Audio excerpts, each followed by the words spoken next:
Listo, Germán, cuando gustes. Muy buenas tardes, tengan todos ustedes.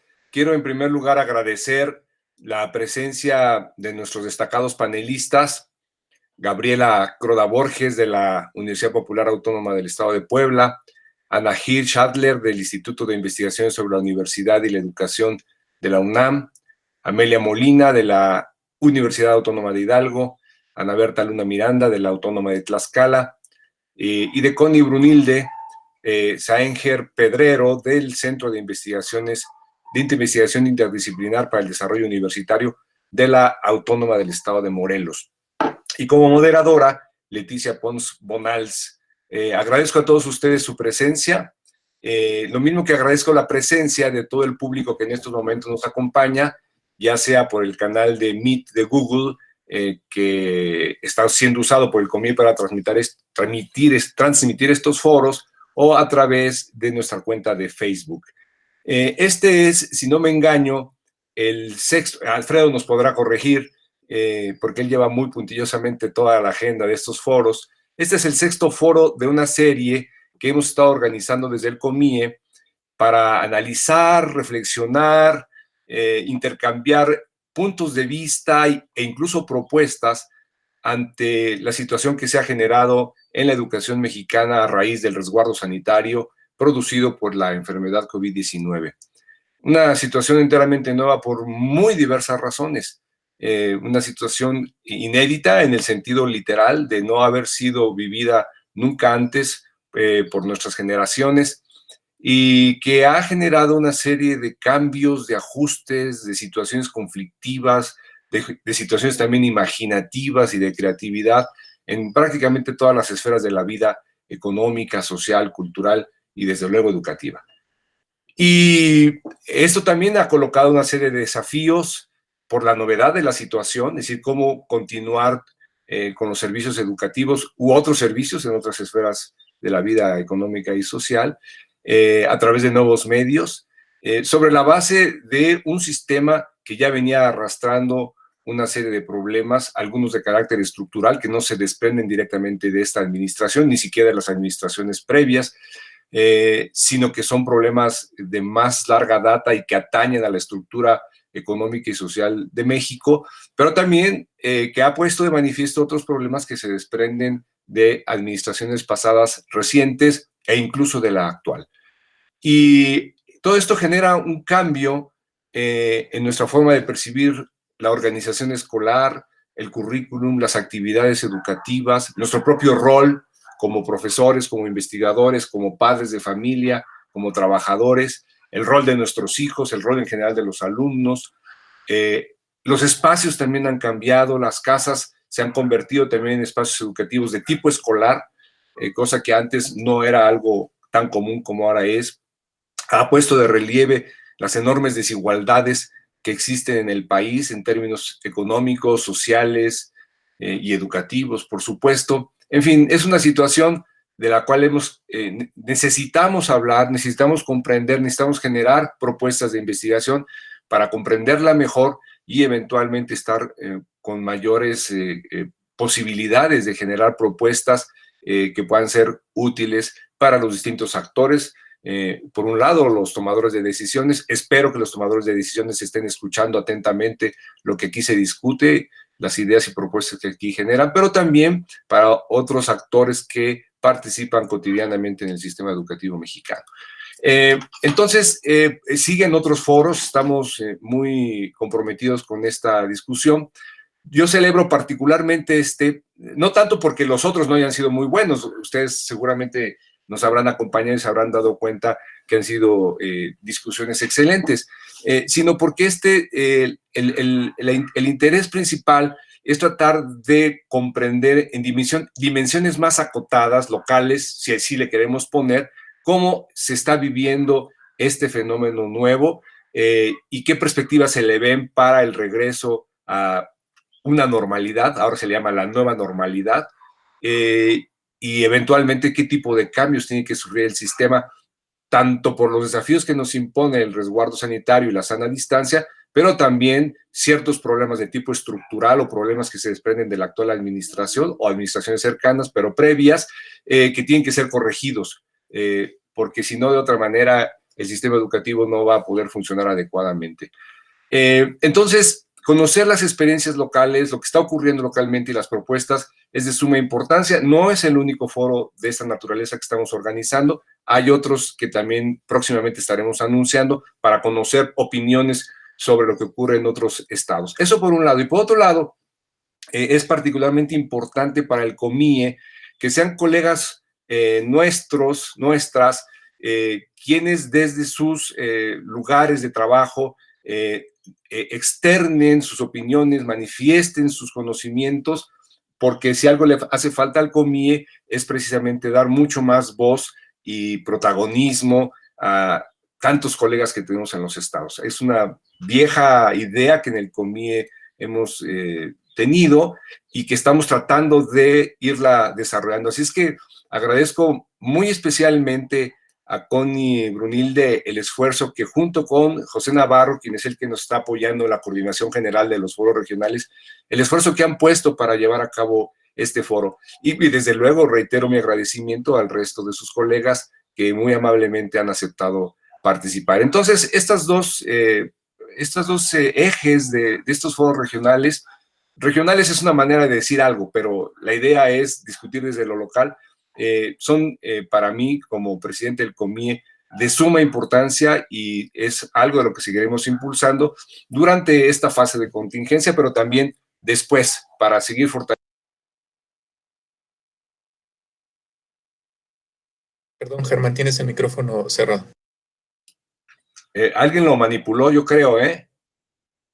Sí, ya tomamos nota de la persona que lo realizó. Ok, muchas gracias. No sé en qué parte exactamente me quedé, pero decía que tiene el interés de discutir desde lo local y el interés de desarrollar en el COMIE las capacidades locales que ya existen, pero que hay que seguir impulsando. Entonces, ahora esta discusión del día de hoy y las que vienen, esta semana está muy nutrida de foros, ya lo verán ustedes en la agenda, pero nos pone estamos en una situación dentro del resguardo sanitario de suma importancia y gravedad por las decisiones que se están tomando o se tendrán que tomar dentro de muy pocos días. Tenemos nosotros un crecimiento de los casos, tenemos un crecimiento desafortunadamente, de las muertes, de los decesos.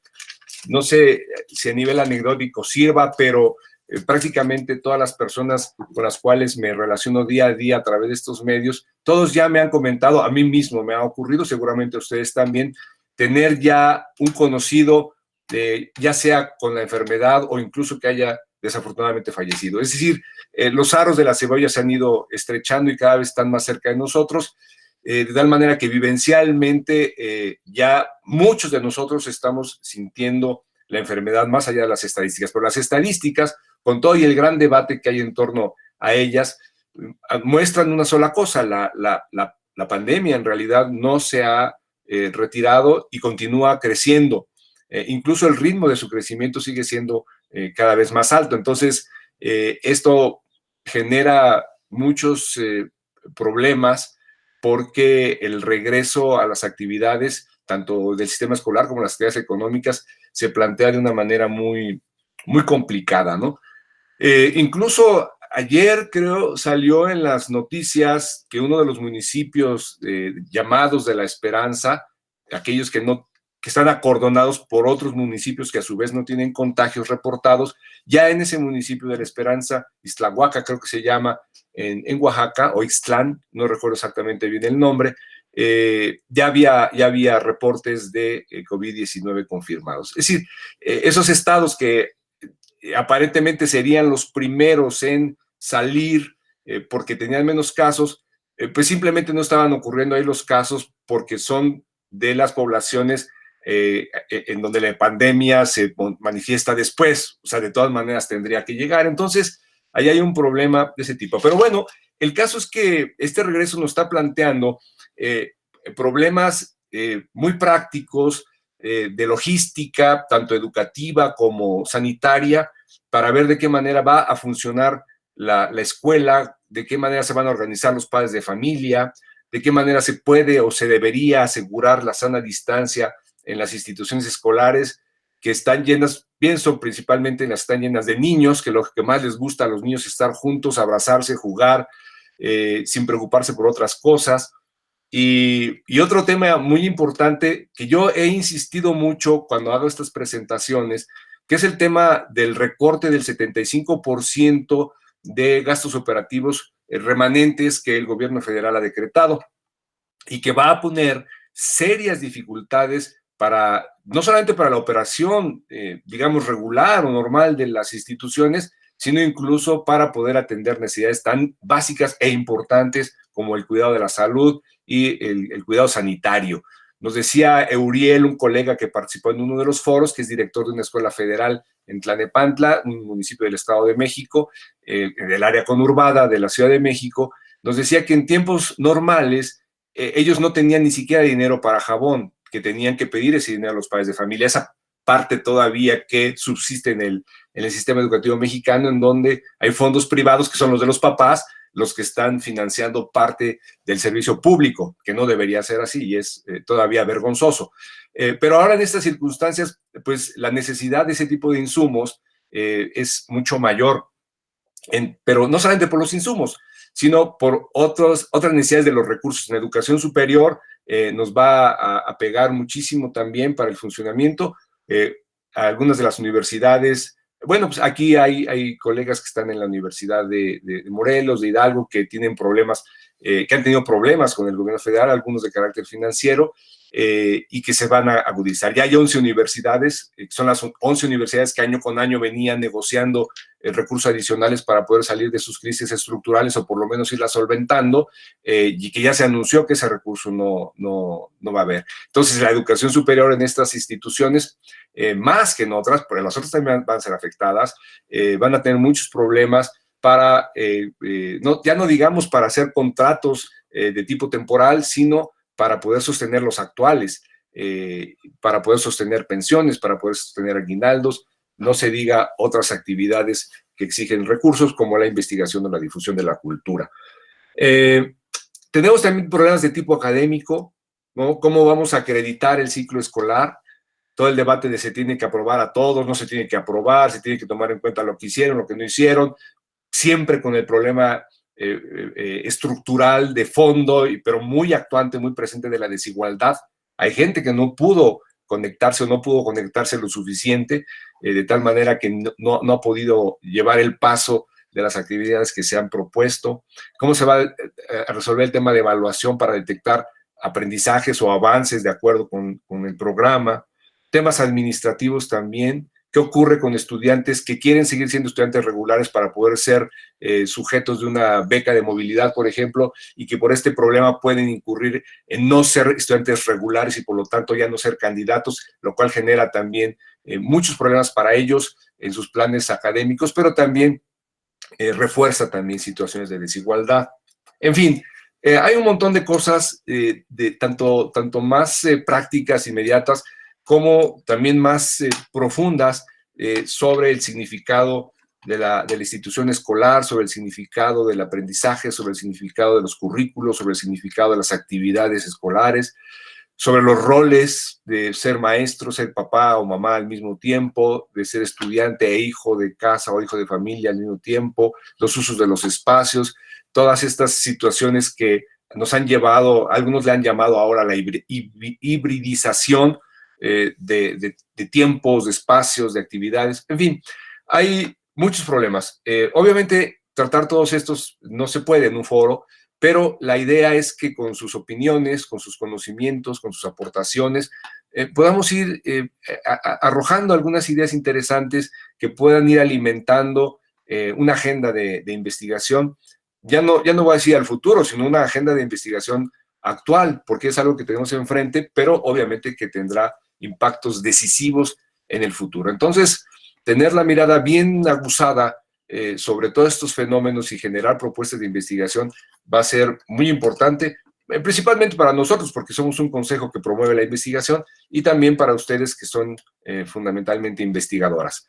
Bueno, creo que ya me extendí demasiado. Simplemente era una bienvenida, pero no quería desaprovechar la ocasión para externar algunas preocupaciones que tengo, que se desprenden de lo que está ocurriendo en el día a día. Todos los días tenemos esta información y quiero compartir también mis puntos de vista, aunque no hayan sido tan sistemáticamente tratados. Entonces, reitero mi agradecimiento a todas ustedes, magníficas panelistas, a las y los organizadores del evento, y de manera también muy especial a Alfredo Meneses, nuestro secretario técnico del COMIE, que al frente de un maravilloso equipo ha hecho posible que estos foros sean tan exitosos. Entonces, si todos han sido muy buenos, y no lo digo solamente yo, que he participado también en la organización, sino nos los han dicho muchos colegas y amigos que visitan estas discusiones, creo que este será uno más y, por supuesto, le deseo todo el éxito. Muchas gracias.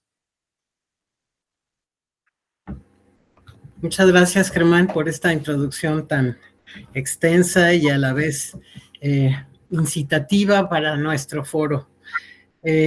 Aprovecho el momento para agradecer la presencia de nuestras participantes, Gabriela Croda Borges, de la Universidad Popular Autónoma del Estado de Puebla, Ana Hirsch Adler, del Instituto de Investigaciones sobre la Universidad y la Educación de la UNAM, a Amelia Molina García, de la Universidad Autónoma de Hidalgo, a Ana Berta Luna Miranda, de la Universidad Autónoma de Tlaxcala, y a Leticia Pons Bonal, del Centro de Investigación en Tecnología Educativa de la Universidad Autónoma de Querétaro, quien fungirá como nuestra moderadora en esta ocasión.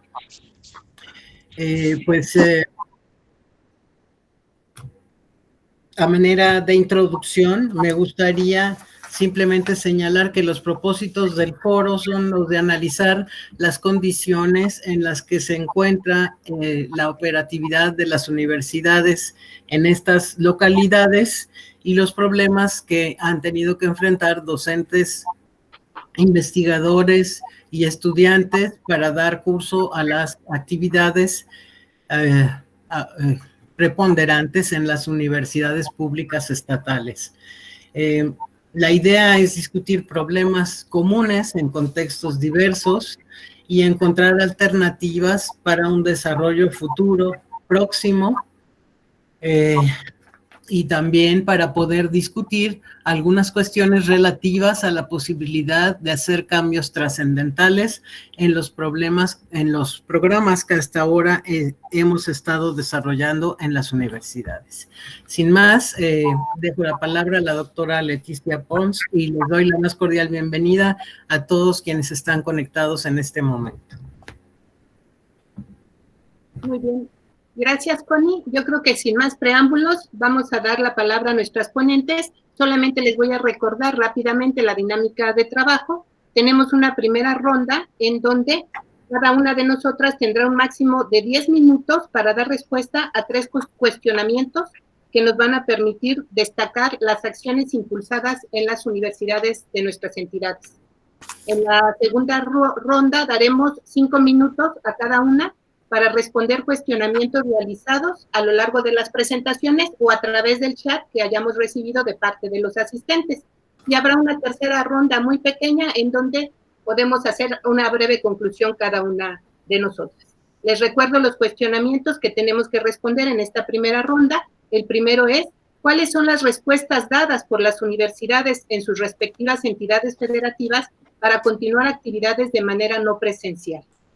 ¿Cuáles son las condiciones que favorecen y cuáles obstaculizan la construcción de aprendizajes en estas modalidades no presenciales que han asumido las universidades, haciendo referencia tanto a cuestiones de infraestructura como de equipo tecnológico y también, desde luego, a condiciones de vida de docentes y estudiantes?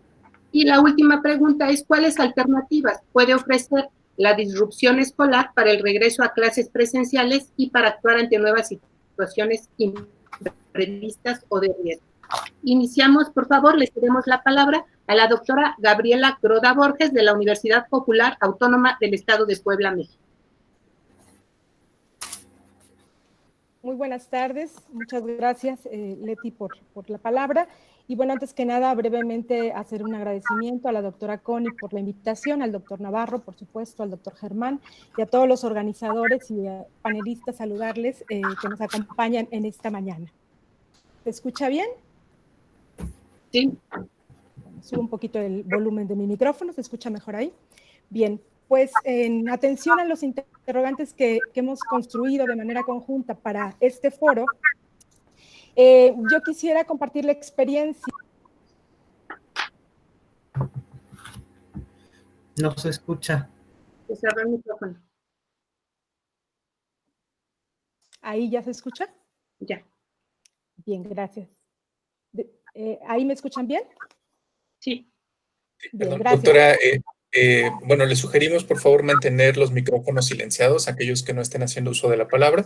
Se escucha ligeramente un eco por ahí, entonces para evitarlo, les agradecemos mantengan silenciado el micrófono. Adelante, doctora, gracias.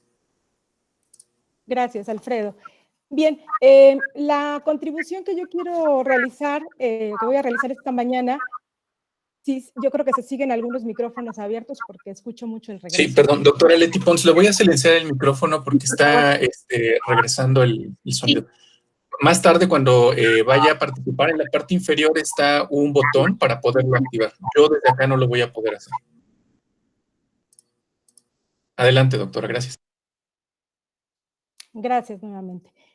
Sí, bien, mi contribución al respecto de la respuesta que han brindado las instituciones de educación superior para superar los desafíos que se presentan en los planes de continuidad vía digital ante el cese temporal de las actividades presenciales, se centra en la función sustantiva de la docencia y a partir de ello del funcionamiento de las instituciones de educación superior con una exploración que he realizado en instituciones de educación superior del Estado de Puebla. Sin embargo, sí quisiera referir que mi experiencia inmediata sobre las concreciones de las que nos hablaba el doctor Germán tienen que ver más con la experiencia que tengo desde mi labor profesional en la Universidad Popular Autónoma del Estado de Puebla, que es una institución de educación superior de modal particular. Bien, y en este caso, bueno, empezar señalando que la pandemia sin duda nos ha develado esta vulnerabilidad que como personas y como sociedad hemos reconocido ya todos en estas más de 60 días que llevamos en confinamiento.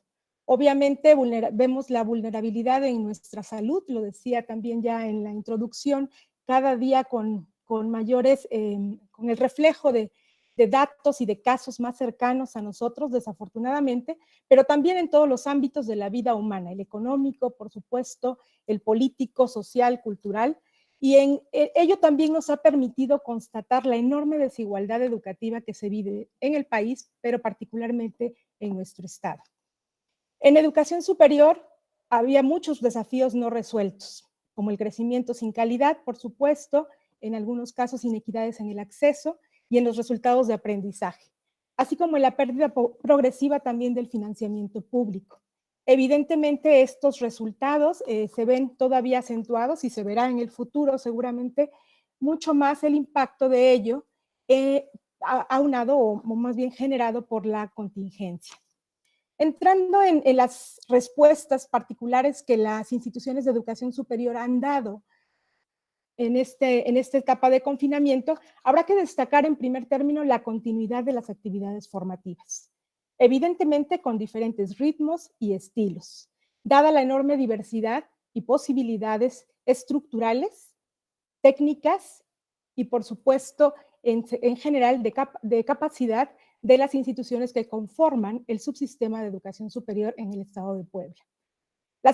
Otro aspecto que se ha reconocido es la formación de comisiones institucionales generadas en la mayoría de las instituciones de educación superior para dar seguimiento a las actividades ante la pandemia, y me refiero sobre todo a aquellas actividades de tipo académico, aunque evidentemente se trata de grupos interdisciplinares que van analizando los diferentes factores que están presentes en este proceso en donde hay que ir mediando entre lo que indica la autoridad, los resultados diarios que informa la Secretaría o la Autoridad Sanitaria y por supuesto la evolución que a nivel mundial se está teniendo de esta pandemia. Otra respuesta muy clara son aquellos esfuerzos que se han dado por acompañar a los profesores mediante estrategias y acciones para la formación y el desarrollo docente, y la capacitación muy dirigida al uso de recursos digitales. También hemos visto y reconocido esfuerzos a liberar recursos desde libros digitales, software de versiones académicas, productos de prueba obtenidos a partir de convenios, entre otros. En algunos casos se ofrecen por parte de las instituciones la asesoría en línea para apoyo a maestros y estudiantes, particularmente en cuanto a los aspectos relacionados con la cuestión técnica y el uso de las plataformas. También ha habido espacios y formación para dar recomendaciones técnicas y pedagógicas sobre el uso de plataformas de distinto tipo, algunas de ellas gratuitas, otras que pagan las universidades por su uso, para poder dar esta continuidad a través de las herramientas digitales. El uso de redes sociales y en algunos contextos el uso del WhatsApp ante la carencia y o limitaciones de la conectividad son otro de los esfuerzos que más que a nivel institucional, a nivel de las comunidades académicas, comunidades universitarias, entre estudiantes y profesores, han sumado para, mediante el uso de sus datos en los teléfonos, dar seguimiento a los procesos de formación. Se han generado también videos tutoriales para el uso de los recursos digitales, se mantienen clases en línea con los mismos horarios, se ha privilegiado en muchos casos la sincronía. El asesoramiento psicológico y la orientación y el apoyo emocional, evidentemente mucho más limitado todavía que lo anterior, que ya tampoco necesariamente se garantiza para todos, ha sido también una estrategia que busca apoyar el acompañamiento, el desarrollo académico de los estudiantes. En general se trata de esfuerzos que se sitúan en un periodo de transición sobre todo y que tendremos que ir dando el salto hacia un proceso en donde tendremos que continuar, al menos en este periodo inmediato de verano, sin una claridad todavía sobre el reinicio de actividades en el nivel de educación superior, con una formación mucho más enfática, un diseño ya mucho más planeado, con la experiencia que en estas aproximadamente 9 semanas hemos tenido de trabajo en esta migración. Evidentemente, aquí los desafíos que se presentan, y lo relaciono esto justamente con la siguiente pregunta que nos plantearon sobre las condiciones de vida de estudiantes, condiciones estructurales de las IES, condiciones de maestros que han contribuido u obstaculizado el logro de los objetivos previstos. ¿Cuáles son aquellas limitaciones o problemas que se experimentan que refieren los docentes o los estudiantes al retomar las actividades en línea o a distancia? ¿Y cómo los estamos superando? Bien, pues habría que decir que Puebla, de acuerdo a los datos del anuario de ANUYES 2018-2019, es la tercera entidad en el país con una matrícula de 303,445 estudiantes en las modalidades escolarizadas y no escolarizadas de los niveles de técnico superior, licenciatura en educación normal y licenciatura universitaria, tecnológicos, maestrías y doctorados. Decía yo, tercera entidad en cuanto al número de matrícula. Aunado a ello, ha oscilado en los últimos años una población de estudiantes foráneos que proceden de distintas entidades y distintos municipios también del estado, los cuales, decía yo, oscilan entre el 70 y hasta el 120% en los últimos 3 años, según datos referidos en medios locales. Esto nos habla de la gran complejidad de un universo de estudiantes que a nivel nacional forma parte del tercer gran universo estatal de estudiantes universitarios y que sin duda las condiciones de vida de estos estudiantes son ampliamente diversas en distintos aspectos. Y aquí quisiera referir sobre todo estas condiciones que desde los estudiantes nos han compartido y se han reportado. Obviamente tienen que ver con condiciones emocionales, físicas, ambientales, familiares y económicas, que han generado ya algunas bajas en el ámbito de la educación particular, que han generado también condiciones de deserción o de bajo desempeño académico. Sin embargo, cabe mencionar que estas condiciones que sobre todo se dan para efectos de la conectividad por parte de los estudiantes tienen que ver, entre otras, con el ambiente que encuentran en el hogar para el aprendizaje y que muchas veces no disponen de los espacios adecuados para ello. O bien, los propios estudiantes reconocen que muchas de las habilidades de autogestión necesarias en este proceso no necesariamente han sido desarrolladas por ellos mismos.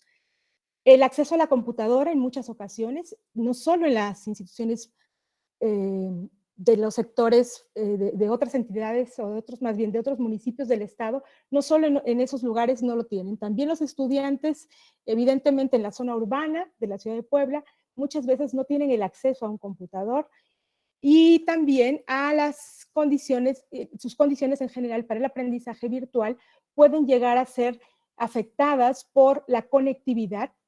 En algunos casos se valen del uso de celular y del acceso a internet desde el hogar. Sin embargo, la calidad de conexión suele ser también muy precaria.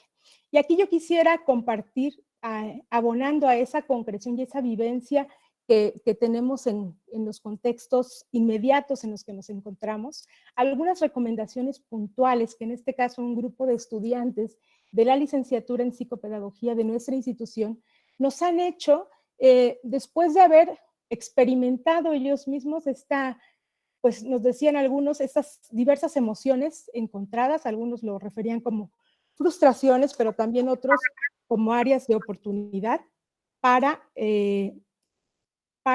poder continuar con su formación. ¿Sí, perdón? Sí, Gaby, te queda nada más un minuto para cerrar, por favor. Muchas gracias, Leti. Con ello voy a cerrar. En estas recomendaciones puntuales de los estudiantes que nos hacen, yo quisiera resaltar algunas que son dignas de dar un proceso de seguimiento y de generar investigación educativa de cómo están viviendo nuestros estudiantes universitarios esta situación.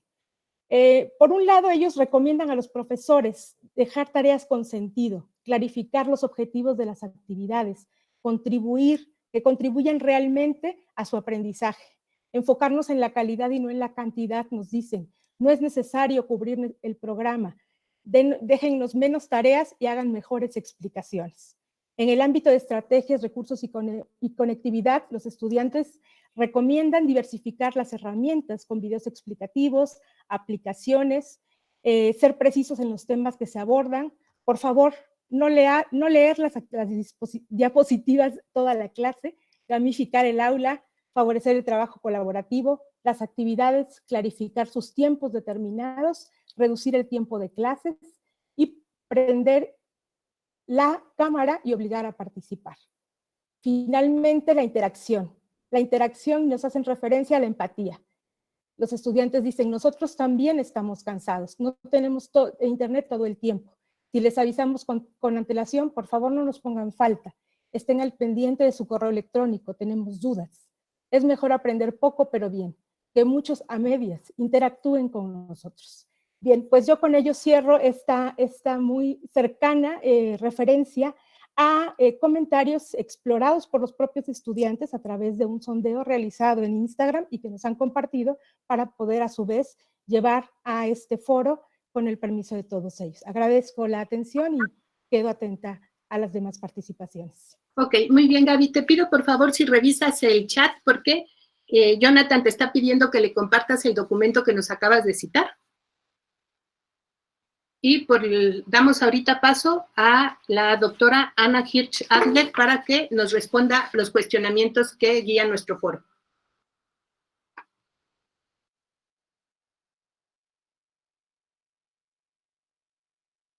Anita, hay que activar el micrófono, por favor. ¿Ya está activado? Listo. ¿Sí? A ver, yo voy a tratar de ser muy sintética. Muchas gracias por la invitación al foro. Ya se ha dicho, lo dijo Germán y lo dijo Gaby, las diferentes condiciones. Cuando me preguntó Connie sobre que se podría hablar de la Ciudad de México, la verdad la Ciudad de México es increíblemente compleja, lo mismo que todos los estados de la República.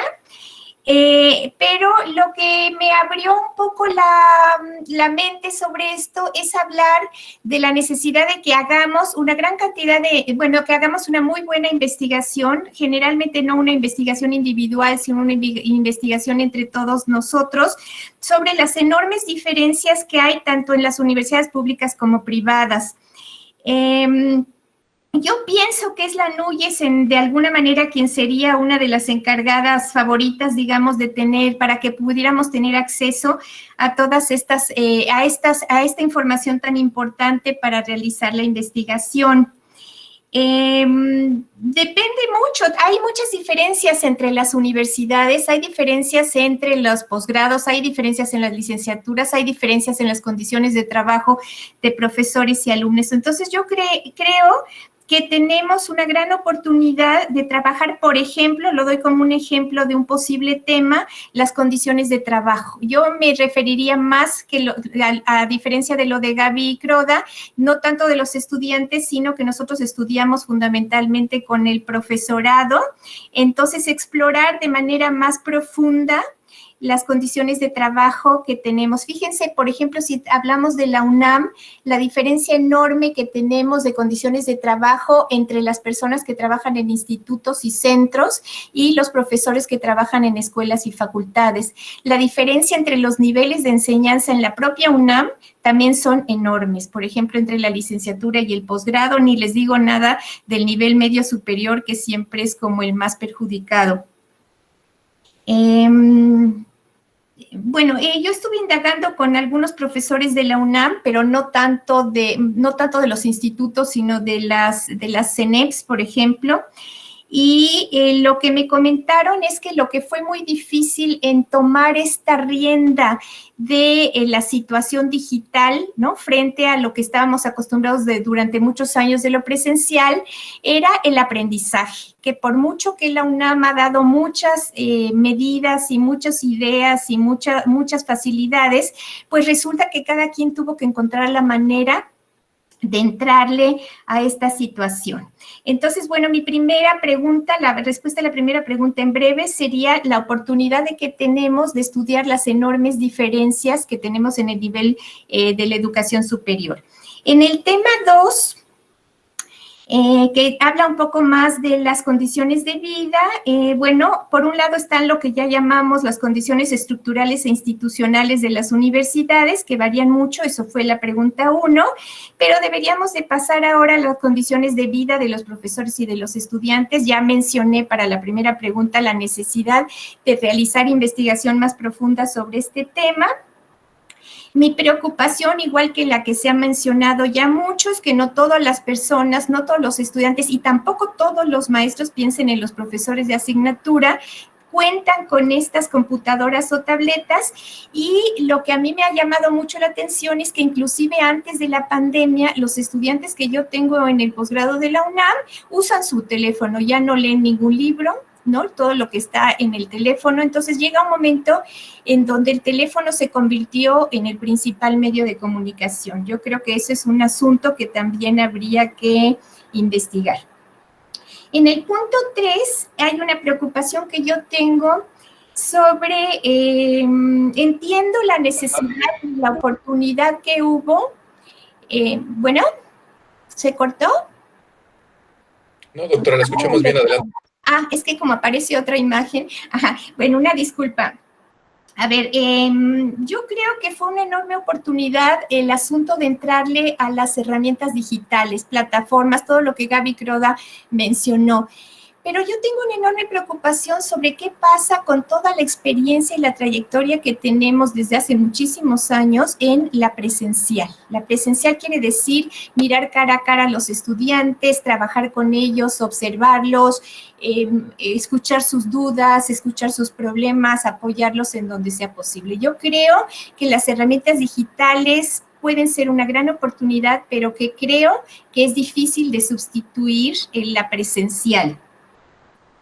Yo creo, ¿no?, que tal vez lo que tengamos que hacer cuando realmente volvamos a las universidades, que para ahorita realmente no se sabe ni para cuándo, es la interacción entre las dos estrategias. Una estrategia presencial que para mí me parece muy importante y esta introducción cada vez más fuerte de lo digital.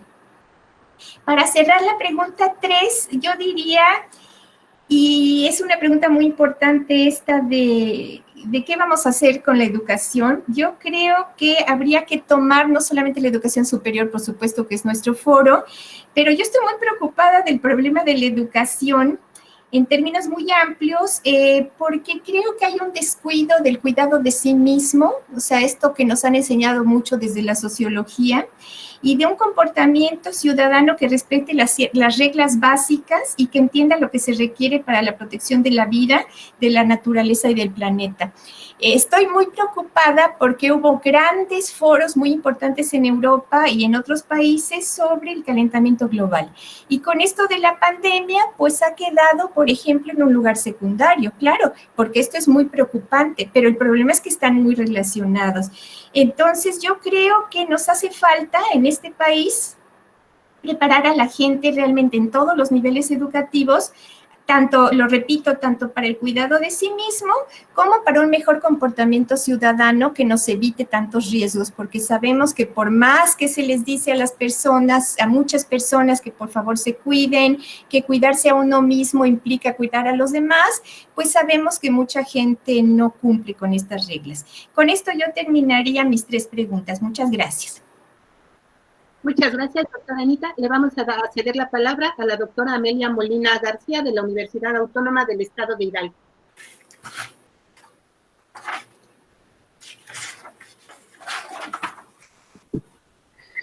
Bien, muchas gracias. Igual no quiero repetir el agradecimiento a todos quienes hemos participado en la organización de este foro. Y bueno, algunas de las cuestiones que ha mencionado tanto Gaby como Anita, pues bueno, son compartidas y yo no quisiera repetir en el mismo sentido.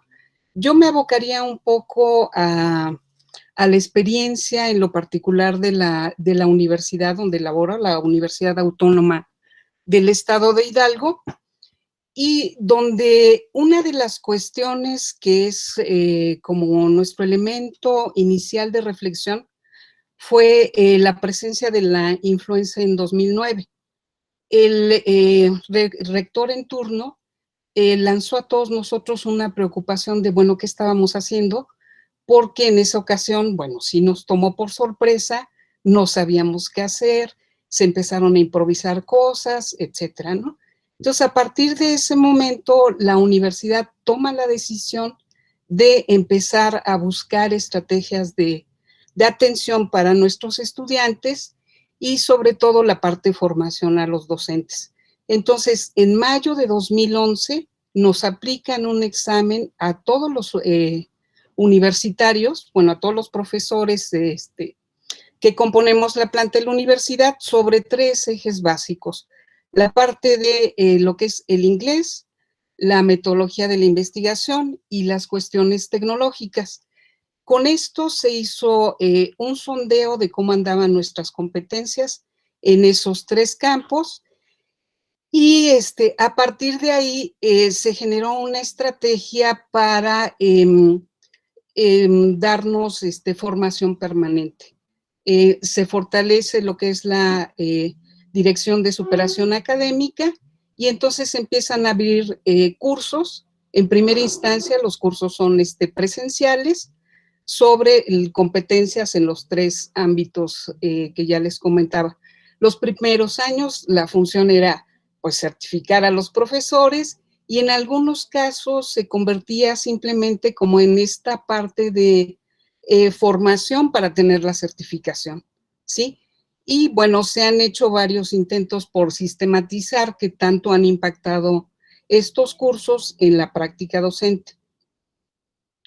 Por otro lado, y con relación a la parte de la infraestructura y la estructura de soporte, se generó una plataforma, inicialmente una plataforma comercial, y en la actualidad es lo que se llama la plataforma Garza. Esta plataforma tiene varios funcionamientos, entre ellos uno que se llama Syllabus, que es básicamente toda la programación de todas las asignaturas que tiene la universidad, tanto a nivel medio superior como en superior, y ahí, bueno, antes de que inicie cada ciclo escolar, se carga el programa de manera digital, el estudiante tiene ya visualizado qué es lo que se va a trabajar a lo largo de todo el semestre, cuándo son las fechas de los exámenes parciales y cuándo son las fechas para los exámenes finales o evaluaciones finales. Esto, bueno, tiene una serie de estrategias. Cada profesor define las formas de evaluación. En estos casos ha ayudado mucho, por ejemplo, las listas de cotejo, las rúbricas y, en fin, otros elementos que sirven para dar la parte de seguimiento. Dentro de esta misma plataforma hay otras funciones que son para asesoría a los estudiantes, tutorías, la parte de academias virtuales, en donde cada determinado tiempo los profesores se reúnen de manera virtual y, bueno, se intercambian ahí opiniones. Esto, bueno, pareciera que es maravilloso, pero a algunos profesores nos molesta tanto control, tanta vigilancia, y sin embargo, bueno, ya un poco a la distancia, como es la frase de moda, vemos que estas herramientas han sido de mucha utilidad, ¿sí? Por ejemplo, esta cuestión del sílabus, ya no tiene que estar uno preocupado de, bueno, ¿y ahora qué hago, no? Ya está programado lo que hay que hacer. Lo que sí, por ejemplo, ya pensando en la parte instrumental, la semana que nos dieron de preparación fue, hay una comunicación, yo diría, en cascada, ¿sí? En donde se dan ciertas indicaciones y los jefes de cada una de las áreas académicas van bajando esta información hasta llegar a los profesores de asignatura y obviamente a los estudiantes. Entonces, en esta semana que tuvimos de preparación fue, llévense todo lo que crean necesitar en el tiempo que vamos a estar en cuarentena, no se sabe cuánto, pero bueno, pues todo lo necesario. Entonces, bueno, hay quienes cargamos con la computadora, en fin, con N cosas que tenemos normalmente en nuestros espacios de trabajo, ¿no? Entonces, hemos ido dando seguimiento a las actividades, hemos ido desarrollando actividades presenciales, semipresenciales, actividades en línea, en fin. Si me quedo en esa parte, sería como pintar la isla de la fantasía y ay, qué maravilloso nos va. No, o sea, también ha habido ciertos problemas, por ejemplo, en las sesiones de tutoría, los estudiantes nos reportan, es que el maestro de X asignatura nos pide las actividades después de que llévalo. Y entonces, bueno, esas actividades, cómo se van a valorar, desde dónde, etcétera. O esta cuestión de los profesores que se conectan en línea para poder trabajar las sesiones, pues no en todos los casos se tiene el 100%. Yo diría que hay un promedio de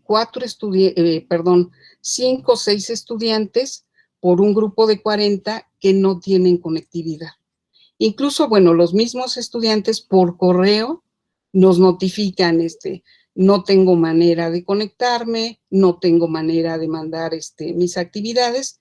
Entonces, uno lo que hace es, bueno, poner ciertas notas y decir, pues, con este estudiante en lo particular, debo tener ciertas consideraciones, cierto tiempo, y tratamos como de establecer esta comunicación un poco en red.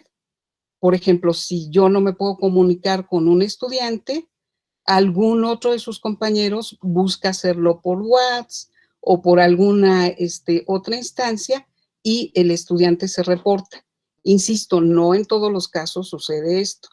Tenemos, por ejemplo, como decía, en algunas materias, que 5 estudiantes no se han reportado, no se sabe de ellos. Estoy hablando de un grupo, no 5 en toda la universidad. Ajá, entonces, bueno, este tipo de cuestiones son las que se nos presentan. Aparte de la plataforma, bueno, también se ha recurrido a las herramientas que todos conocemos, el Zoom, el Classroom, el Google Meet, etcétera, ¿no? Entonces, bueno, eso sería con relación a la primera pregunta. Y con relación al segundo planteamiento, esto de, yo hice un ejercicio con mis estudiantes y les pedí una especie de, yo le llamé cuento, y lo que les pedí fue que el cuento girara en torno a sus experiencias dentro de en este caso, la licenciatura en Ciencias de la Educación, y cómo desde pues este tiempo no tomé como centro la pandemia, sino 3 ejes, uno que tiene que ver con la asignatura, otro que tiene que ver con Ciencias de la Educación, y el tercero es cómo les ha tratado este periodo de cuarentena con relación a sus diversas actividades académicas.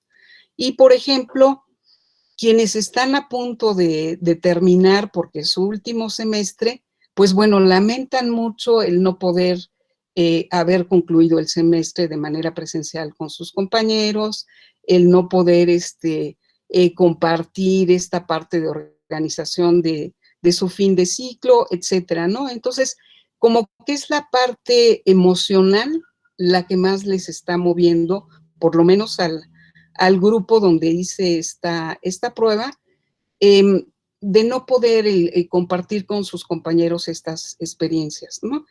En la parte académica no pusieron tanto énfasis, por lo menos en este grupo, insisto, pero sí la parte emocional es muy importante, esto que decía Anita, del cuidado de sí, o sea, hablar desde el sujeto, desde la vivencia, desde el cómo vamos incorporando estas nuevas experiencias a nuestra forma de vida, pues es muy, muy importante, ¿no?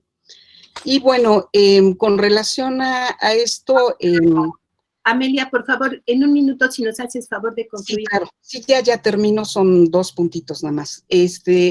Bueno, quiero compartirles que hemos tenido en este tiempo ya toda la parte de trámites para quienes van terminando, que lo puedan hacer en línea, por ejemplo, tramitación de certificados. Incluso se ha tenido a nivel de posgrado ya algunos exámenes de grado de titulación, también por línea. Y bueno, yo cerraría diciendo que parte de lo que nos ha permitido aprender esta experiencia es que no debemos centrarnos en toda la parte presencial. Estamos muy acostumbrados como decía Anita, al cara a cara, al estar permanentemente en contacto, y lo que nos enseña este periodo de cuarentena es que debemos ir diversificando y alternando las actividades presenciales con las no presenciales, y el recurrir a las nuevas tecnologías, pues bueno, es eminente. Entonces, bueno, con esto terminaría y pues gracias por su escucha. Muchas gracias, Amelia. Y le vamos a ceder ahora la palabra a la doctora Ana Berta Luna Miranda de la Universidad Autónoma de Tlaxcala.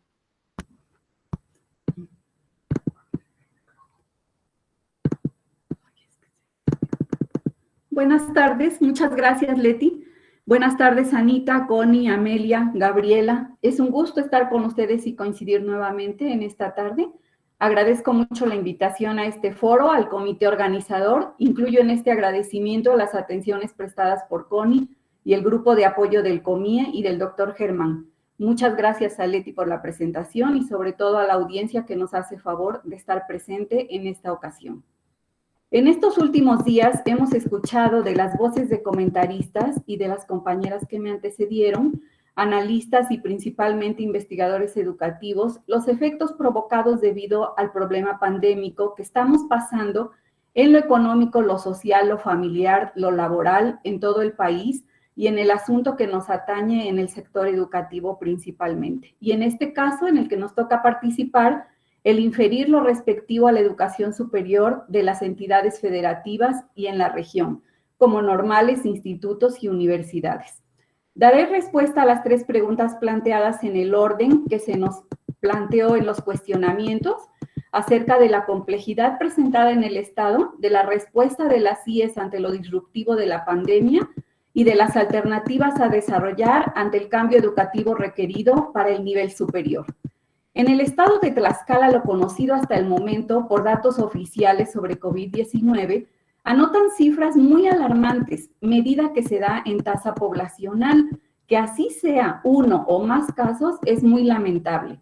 Sin embargo, conociendo las características de la población, sabemos que los factores culturales han impactado para que se den estas cifras mencionadas, que en número son mínimos comparados con los índices de la entidad en donde se presentan en una mayor frecuencia y que no es consuelo, y de los decesos que se han presentado.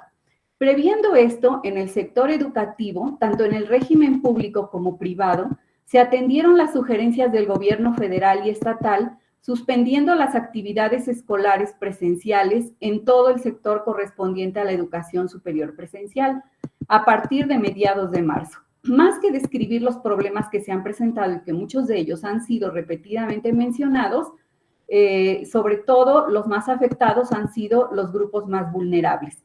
Me referiré al resaltar las acciones y estrategias particulares de las IES estatales implementadas para dar una respuesta a esta disrupción, de acuerdo a la infraestructura y limitaciones de cada una de las IES en el Estado. Se buscó en cada una de ellas fortalecer los vínculos de las autoridades correspondientes con sus profesores y sus estudiantes, y así poder establecer mecanismos de comunicación efectiva. Para el caso de nuestra universidad, de la que tengo más experiencia, la Universidad Autónoma de Tlaxcala, diferentes facultades y secretarías ofrecieron apoyo psicológico, social y cultural, cursos, conferencias y foros en línea. Sin embargo, todas estas estrategias se perciben de acuerdo a la misión de cada una de la dependencia, aisladas y propias de cada facultad o cada secretaría en lo que corresponde, desde su propia iniciativa y que fueron ad hoc y de utilidad para la comunidad académica y también para la sociedad. Y sobre todo, el más beneficiado fue aquel que estuvo informado de los eventos que se presentaron por vías electrónicas y digitales. Ante lo anteriormente expuesto en este momento, lo importante de cuestionarnos es acerca del modelo de gestión del conocimiento y del capital intelectual que prevalece en cada una de las universidades. ¿Hasta dónde se tiene previsto atender situaciones emergentes como la que estamos viviendo y que cada vez, debido al alto impacto ambiental provocado y algunos otros factores, pueden estar presentes en nuestra vida y en las actividades futuras? Sabemos de antemano lo costoso que representa para las IES públicas el sostenimiento de un sistema tecnológico que evoluciona constantemente y que los recursos se dividen entre cada vez una mayor población, para que apoyen y satisfagan las necesidades de profesores, estudiantes y administrativos en el uso de plataformas propias y tecnologías de la comunicación propias. En este estado pandémico se presentaron retos, desafíos, debilidades y fortalezas. Entre ellos cito lo siguiente: independientemente de que se hayan ofrecido por la temporalidad servicios gratuitos de plataforma digital como Meet, Zoom, Classroom y otros, en los diferentes motores de búsqueda, se han visto favorecidos, como ya mencioné, aquellos docentes que se atrevieron a ofrecer clases en línea, aún con las limitaciones que representaban en su uso para el 100% de los docentes, y las vulnerabilidades del momento, como la saturación de las redes, la conectividad muy limitada, las vulnerabilidades del momento, la misma saturación, la interrupción del Internet, tanto a nivel local como en el hogar. Ha habido momentos que en diferentes habitaciones de la misma casa se interrumpe la línea y que hubo estudiantes que no contaban con una línea permanente y muy limitada de Internet en el horario de clase que les tocaba o asesoría. Y las actividades entonces se extendían a lo largo del día para la mayoría de todos los docentes. Favoreció el uso de celulares, como bien han comentado mis compañeras. Puedo afirmar que la mayoría de todos mis estudiantes al menos contaban con un celular y servicios, aunque para algunos un poco limitados en la conectividad.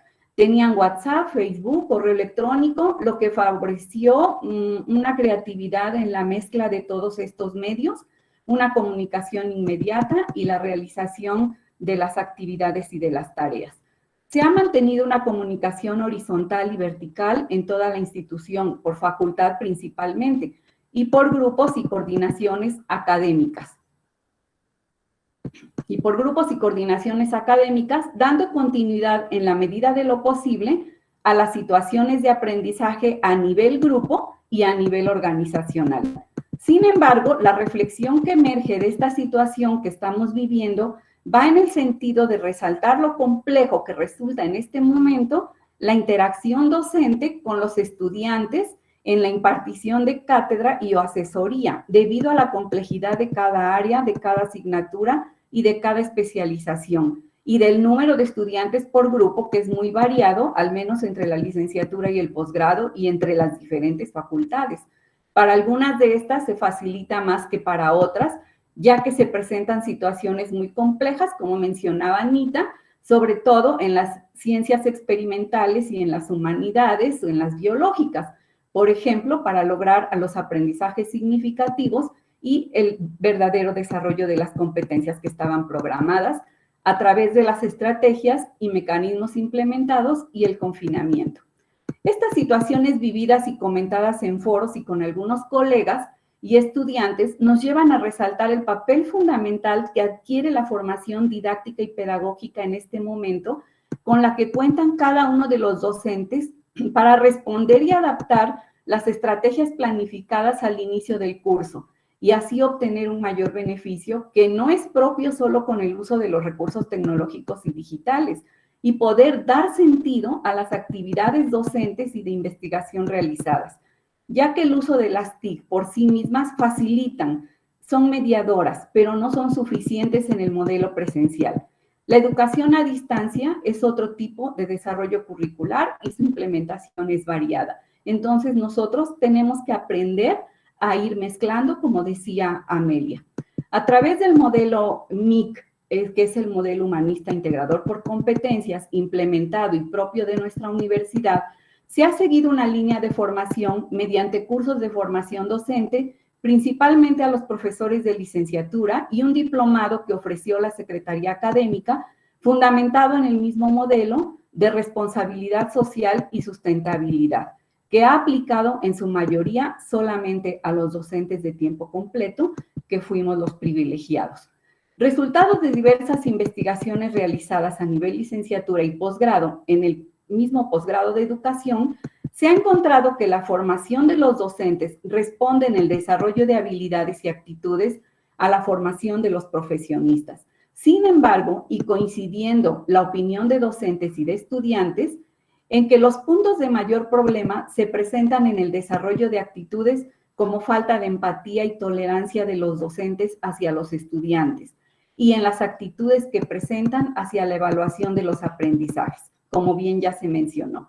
Y en cuanto a la implementación del modelo MIC, la evaluación que se ha hecho de su gestión y de una de sus características innovadoras, como lo es la actividad integradora, el éxito esperado del modelo educativo en este momento aún no se ve consolidado y se aprecia en vías de desarrollo con un 50-60% de efectividad, dejando notar como una de las características principales a atender es la del trabajo colaborativo entre docentes y estudiantes para la planeación y evaluación, que en este momento pueden ser de una mayor complejidad.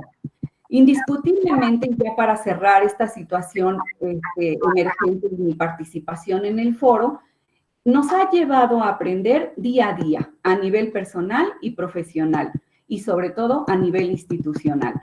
Cierro mi aportación con los siguientes comentarios realizados en el nivel del aula y a nivel institucional.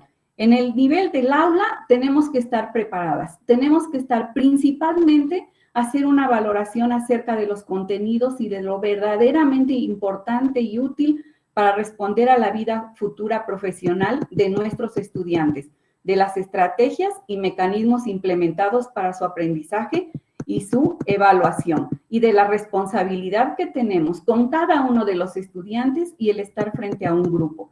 A nivel institucional, en estos momentos de diferentes disrupciones, tenemos que reflexionar acerca de la importancia y la autonomía universitaria en la elección del propio modelo educativo y cómo éste responde a la gestión del conocimiento y del capital intelectual con el que manejamos. Muchas gracias, Leti.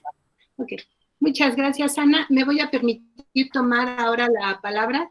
Yo trabajo en la Universidad Autónoma de Querétaro y quisiera dar respuesta a los mismos cuestionamientos, aludiendo a esta entidad, coincidiendo con las panelistas que me han precedido, en el hecho de que las respuestas que han dado las instituciones han sido muy diversas y han dependido de los soportes tecnológicos y de las lógicas de funcionamiento que ha desarrollado cada institución en relación con lo que es la educación a distancia. En Querétaro existen registradas ante la NUYES 77 instituciones de educación superior. 7 de ellas están representadas por los campus de la Universidad Autónoma de Querétaro. Hay 3 universidades politécnicas, 3 universidades tecnológicas, 4 unidades de la UPN, 5 institutos tecnológicos, 3 planteles de la Benemérita y Centenaria Escuela Normal del Estado de Querétaro, aparte centros de investigación tanto del CINVESTAP como de la UNAM, como del Tecnológico Nacional, entre otros, y diversas instituciones de educación privada. A diferencia del nivel de educación básica, en donde se generó un programa nacional de educación a distancia para atender esta situación, que es el de Aprende en Casa, en el caso de las instituciones de educación superior, se ha generado cierta autonomía, no absoluta, ¿verdad?, porque va a depender mucho del subsistema al cual se pertenece, pero de cualquier manera el habitar un territorio común que es Querétaro, pues somete a estas instituciones a lo que son las disposiciones de la política de este estado.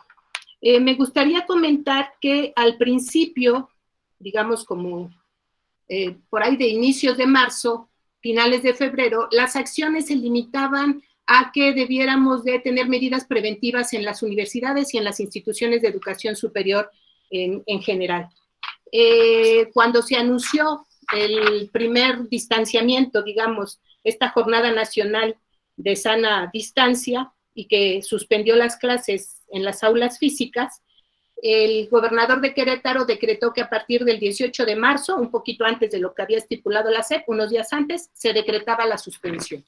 Esto se juntó con lo que eran las vacaciones de Semana Santa y muchas de las instituciones de educación superior pensaron esto como una ampliación del periodo vacacional. Entonces, se pospuso, digamos, la toma de acciones. Otras lo que hicieron fue prepararse para ir implementando ya estas acciones que se llamaron de educación a distancia.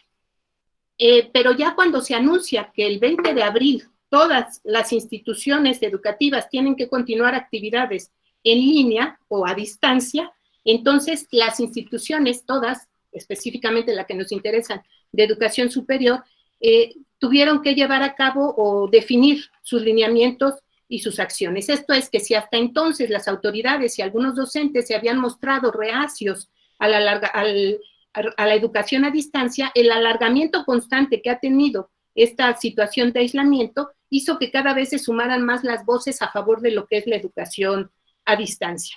Actualmente, que se avisora que el regreso a la nueva normalidad va a ser también pausado y va a depender de las condiciones que tenga cada entidad, el gobernador de Querétaro ha decretado que el ciclo escolar se concluye a distancia y que a partir del 1 de junio cada institución irá definiendo las acciones que les permitan, de acuerdo a su situación, poder incorporar algunas actividades presenciales, las menos que sean posibles. ¿Cuáles son las condiciones entonces que obstaculizan o que han favorecido esta educación a distancia? Yo creo que aquellas que han favorecido tienen que ver con el hecho de que muchas de las instituciones de educación superior cuentan con plataformas virtuales que pudieron utilizar en este momento. No así con las competencias digitales, digamos, óptimas para la utilización de estas plataformas. Pero de alguna manera esto ha favorecido que pueda sostenerse el ciclo escolar. De acuerdo con la información que solicitó la NUYES como parte del Acuerdo Nacional por la Unidad de la Educación Superior frente a la emergencia sanitaria provocada por el COVID, se pidió a las instituciones de educación superior que mandaran los reportes respecto de cuáles son las acciones que llevaron a cabo, así como que mencionaran cuál era la capacidad tecnológica que tenían instalada para esto. En el caso de Querétaro, solo 2 instituciones han reportado esto, aparece en la página de la ANUYES, es la Universidad Tecnológica de San Juan del Río y la Universidad Autónoma de Querétaro. Entre las acciones que destacan estas universidades está el uso de plataformas digitales, el uso de redes sociales, la comunicación a docentes y alumnos a través de diversas redes sociales, y que los docentes que no tuvieran desarrolladas competencias digitales pudieran acceder a algún tipo de capacitación. Se trató de una capacitación a distancia. Desde luego que esto colocó a muchos docentes en situaciones complejas porque no se habían incorporado a este tipo de educación.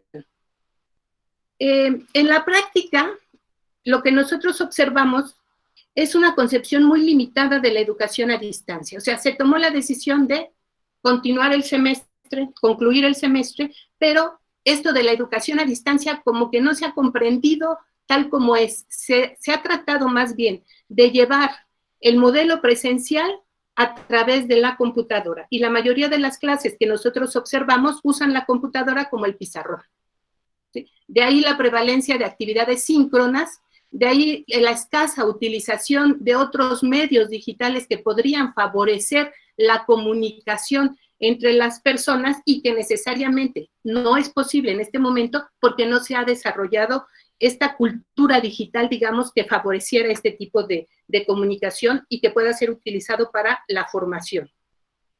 En todo caso, la premura con la que se han venido definiendo las acciones en las distintas universidades ha generado una serie de complicaciones que se han hecho evidentes.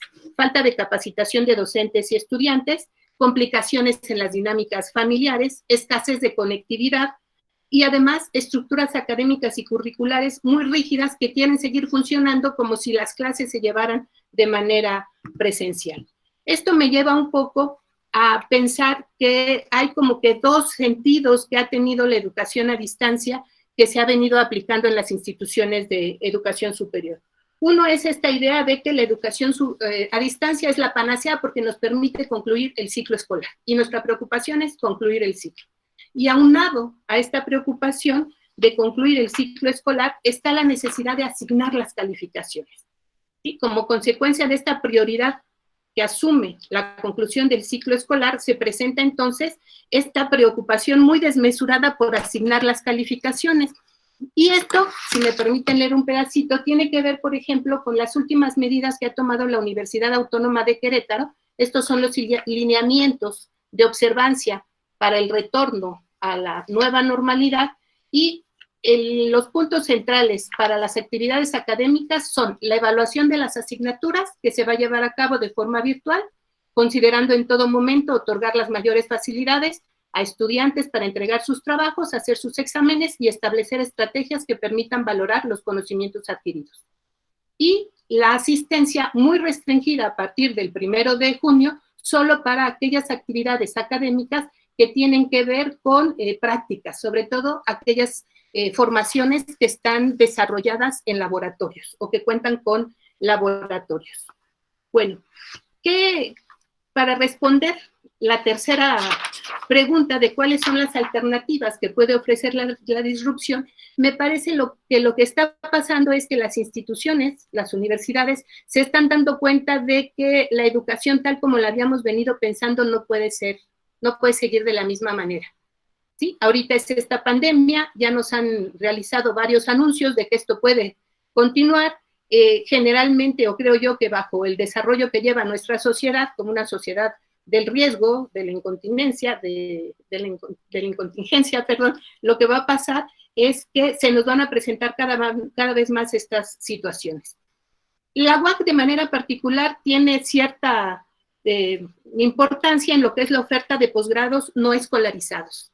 Una maestría y un doctorado que están inscritos en el PNPC y un reciente doctorado en educación multimodal que es también bajo la modalidad no escolarizada. Pero este desarrollo que ha tenido a nivel de los posgrados no se refleja a nivel de las licenciaturas, en donde la presencialidad es lo máximo, digamos. La educación a distancia a nivel de licenciatura no se ha dado. Y la UAC también tiene instituciones de educación media superior, pero ahorita no son objeto de nuestro foro.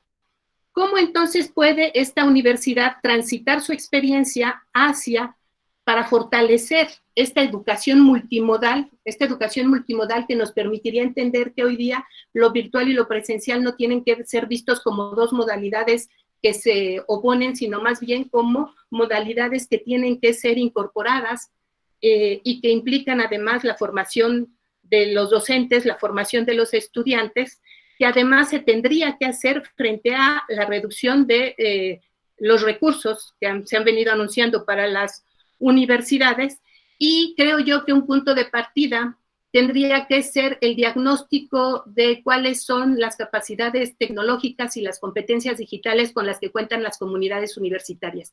Me parece que en las estadísticas que tenemos de registro, tanto de docentes como de alumnos, esto no se ha contemplado y sería necesario para poder empezar a pensar en qué podemos hacer como alternativa. Le voy a parar ahí, ya me pasé un minuto, y le voy a ceder, por favor, la palabra para que termine esta ronda, la doctora Connie Sánchez, de la Universidad Autónoma del Estado de Morelos.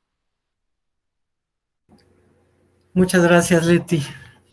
Pues realmente muy sustantivas todas las participaciones, y yo quisiera mencionar que hemos vivido como 3 momentos distintos frente a estos riesgos. Un momento de gran incertidumbre y de crisis, y un momento de expectativa, porque han habido muchas informaciones de parte del gobierno, como bien lo decía la doctora Leticia, que han sido contradictorias o no tan precisas, en el sentido de que en un principio se dijo se suspenden las clases durante un mes, y posteriormente se dijo se continuarán las clases en línea, y tal parece como si las autoridades de la Secretaría de Educación Pública únicamente pensaran en dar continuidad a los procesos de formación de estudiantes o de profesionistas o de investigadores, pero para que todo ello tenga lugar es necesario que los demás procesos estén vigentes, aunque no con la misma fuerza con la que se han mantenido de manera común y corriente o en la normalidad que teníamos anteriormente al momento de crisis. Hemos rescatado algunas de las ventajas, al igual que lo hizo la doctora Luna, de valorar cuál es el balance hasta ahora de las acciones que se han realizado. Efectivamente, la institución ha mantenido, al igual que las autoridades gubernamentales, una capacidad enorme de comunicación con sus actores. La página de la universidad ha integrado todos los acuerdos a los que se ha llegado, y se han abierto comisiones ad hoc para poder resolver los problemas en esta etapa de contingencia. Pero eso no es eterno, y no todas las medidas que se han llevado a cabo van a ser continuadas o van a tener el mismo impulso. Por cuanto a las situaciones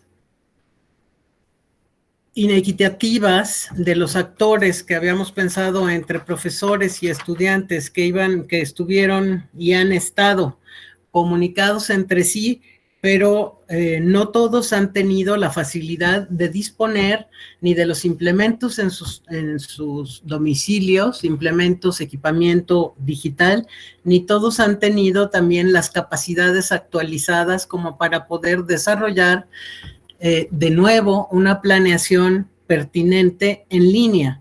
Estamos de acuerdo en que no se trata únicamente de vaciar el contenido de una planeación que se ha pensado en distintos momentos presenciales a una planeación que tiene que realizarse en el menor tiempo posible, y por ello tiene que elegirse una cantidad de contenidos curriculares mucho más eficientes para poder lograr los aprendizajes esperados.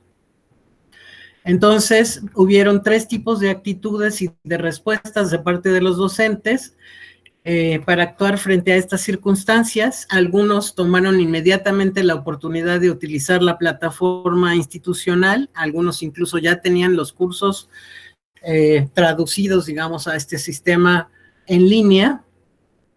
Otros prefirieron continuar su tarea de manera creativa y en libertad. Estos son los maestros más jóvenes que se han apropiado mayormente de todos los dispositivos tecnológicos que están ahora de moda, y han diseñado sus propios dispositivos y se han beneficiado de una serie de recursos disponibles en línea, apelando también al principio de la libertad de cátedra. Y un grupo más pequeño de profesores que no habían recibido capacitación en los años, en muchos años, digamos, no reaccionaron inmediatamente y lo que hicieron fue reflexionar y poner en cuestión la pertinencia de adoptar los contenidos a la planeación actual y cuáles serían las formas de evaluación pertinentes. Si bien es cierto que ya actualizaron sus competencias para el uso de los recursos digitales disponibles, no aceptaron integrarlos totalmente a la plataforma institucional porque ya habían iniciado los acercamientos, las aproximaciones y las reuniones para ponerse de acuerdo con los estudiantes con otros dispositivos. Se hizo un pequeño sondeo con estudiantes de licenciatura para ver cuál era su percepción sobre este momento de distanciamiento y encontramos cosas muy singulares de las cuales no hablaré específicamente, pero sí tiene que ver con el que adoptaran un rol activo en sus casas, con el que asumieran muchas veces el papel protagónico porque los padres fueron desplazados en los trabajos, con el que tuvieran que cuidar de los menores y de los mayores en casa y con que no pudieran salir ni reunirse con sus amistades de manera presencial. Esto los ha hecho crecer sin lugar a dudas, pero muchos de ellos, la mayoría, de hecho, no se manifiestan por la educación en línea. De 24 estudiantes que participaron, únicamente 2 pensaron en que aceptarían educarse con dispositivos, uno de ellos híbrido y otro mencionó dispositivo a distancia, porque su caso era el de tener 3 hijos y le resultaba mucho más cómodo trabajar en su domicilio. Pero la circunstancia de unos no es la misma que las de los otros. Hay mucha diversidad en las condiciones en las que viven nuestros estudiantes. Hay unas distancias enormes para que puedan llegar a las universidades y, sin embargo, muchos de ellos ya se habían desplazado a la periferia de la universidad para poder disponer de recursos como fotocopiadoras, cibercafés y cosas así, poder tener mayor relación con la universidad y también poder aprovechar mayor número de clases. Y todos ellos tuvieron que migrar a sus lugares de origen y en sus lugares de origen no tienen conectividad. Entonces ese es un problema mayor. De los que sí tienen conectividad, algunos de ellos han sufrido también descomposturas técnicas y Telmex no ha sido capaz de atenderlo con técnicos especializados porque esta población no está trabajando. Únicamente se dispone del servicio en línea telefónica y se asume que todo lo demás está funcionando correctamente. De tal manera que eso nos induce a pensar que no es la panacea el hecho de pensar que todo se vaya a la educación en línea o que todo se pueda solventar también en programas televisivos. Hay que ser un poco más creativos, diría yo.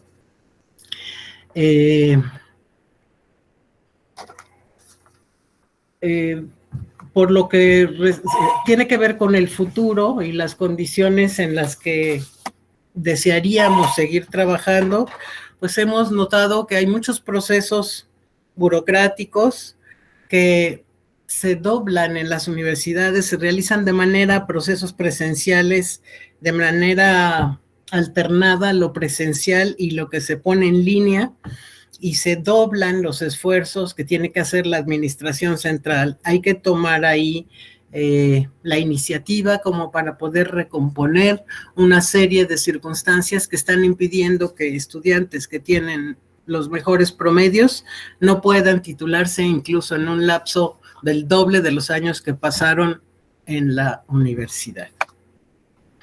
Esa es una cuestión que hay que atender. Y nos hemos también preocupado por pensar en las formas en las que se está solucionando este asunto de tener que mostrar evidencias y evaluaciones pertinentes, reportes y atender a los controles que de alguna manera llegaron como en el segundo momento de la pandemia, ¿no? En el segundo momento de este espacio de confinamiento que hemos tenido y que empezaron a generar conflictos en los profesores porque algunos colegas incluso asumieron posicionamientos muy acosadores frente a los propios compañeros. Entonces, esos conflictos, pues, se han tenido que mediar en algunas circunstancias y se han recuperado las instrucciones que dio la NUYES de tener flexibilidad en estas evaluaciones, de tener sensibilidad también hacia el progreso que pudieran haber tenido nuestros estudiantes y de pensar que la cuestión no se acaba aquí, que vamos a dar continuidad a los procesos y que seguramente los estudiantes recuperarán aquello que no hayan logrado desarrollar en este primer momento. Recuperando algunas de las ideas de la doctora Hirsch, efectivamente, nosotros tenemos que seguir trabajando por un mundo mejor, tenemos que seguir recuperando estos ejes transversales entre los que se encuentra el cuidado del medio ambiente y el cuidado de sí y de los demás. Yo creo que eso es algo inminente que tendríamos que incorporar en los nuevos procesos de formación y de educación a distancia y presenciales. Connie, ¿puedes ir cerrando, por favor, porque acabó el tiempo? Sí, de tal manera que yo recomiendo que es necesario reconocer condiciones diversas en las que nos encontramos en cada uno de los contextos y tratar de atender a las necesidades en la medida de lo posible de nuestros estudiantes. Los dispositivos híbridos pueden ser una mayor alternativa que los dispositivos totalmente a distancia en este sentido, y hay que sincronizar las actividades que se realicen porque si no generan también problemas para que los estudiantes se desempeñen correctamente en los procesos. Les agradezco mucho su participación y ha sido verdaderamente interesante poder conversar con ustedes. Muchas gracias, Connie. En nuestra segunda ronda me voy a permitir leerles algunos de los comentarios que han llegado para ver si podemos dialogar con el público. Rocío Andrade dice: considero que los jóvenes se han vuelto demasiado sensibles ante el trabajo en línea, se agobian demasiado, pero es importante no solo escuchar al alumno, también al maestro se le debe escuchar y darle apoyo y seguimiento. Veo docentes que no saben qué hacer o que se resisten al uso de la virtualidad, y veo estudiantes también resistentes y desmotivados. Dulce María Cabrera dice: la iniciativa y sensibilidad de los docentes es importante.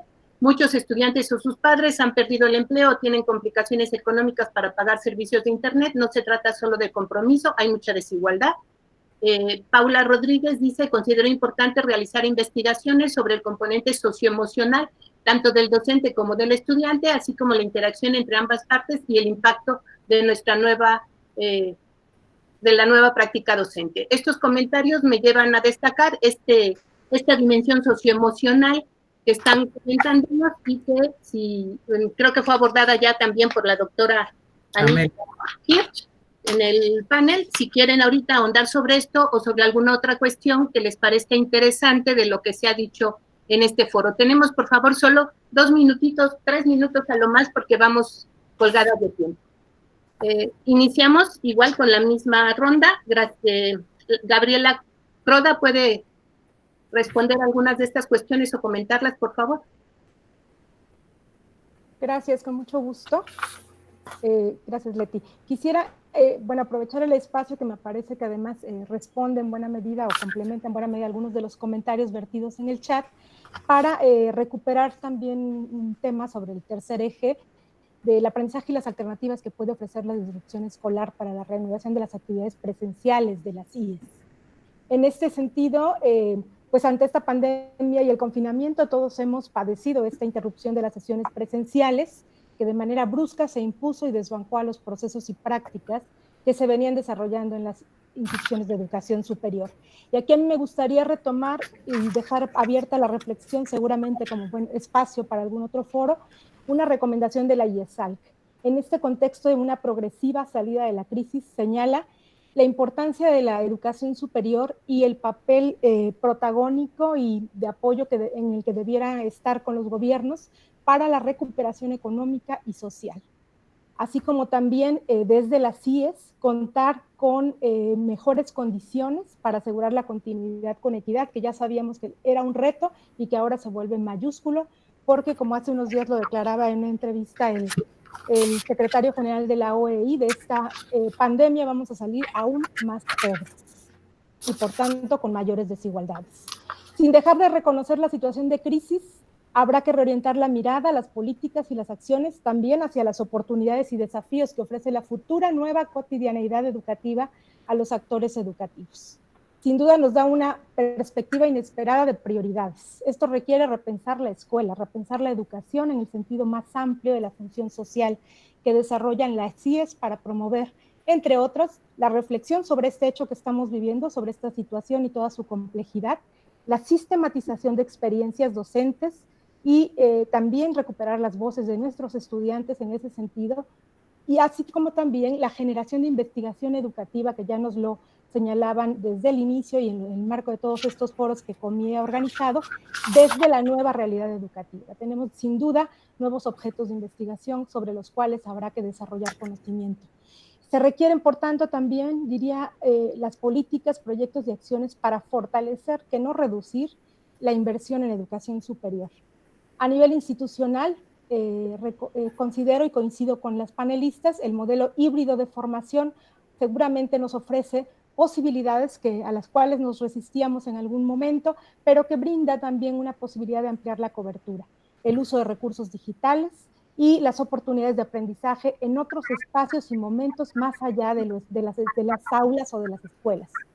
Es importante, por tanto, continuar la formación y el desarrollo profesional docente y recupero 3 grandes ámbitos: competencias pedagógicas, competencias digitales y habilidades socioemocionales, para trabajar en diseños pedagógicos que recuperen o atiendan a la personalización y que esto pues, nos ofrezca un buen momento, constituya un buen momento y espacio para brindar a cada estudiante lo que necesita, para hacer realidad esos modelos curriculares flexibles, esas prácticas que atiendan la diversidad y que atiendan la desigualdad, pero también con calidad y con equidad. Muchas gracias por el espacio. Muchas gracias. Cedemos la palabra a la doctora Ana Hirsch.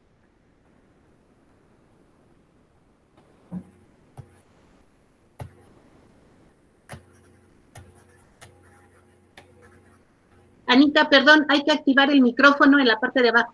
Ya. Sí, me quedan un montón después de escucharlas a ustedes, me quedan un montón de preocupaciones. Ya tenía muchas, ahora tengo bastantes más.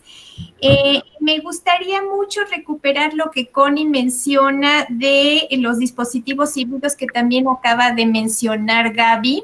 Yo no tengo mucho conocimiento de esto, entonces les pediría que en algún momento, ya sea en este o en otra posibilidad de platicar entre nosotras, pudiéramos hablar de cómo hacerlo, no solamente qué son, sino cómo vamos a desarrollar estos dispositivos híbridos. Me queda mucho, Connie, esta preocupación.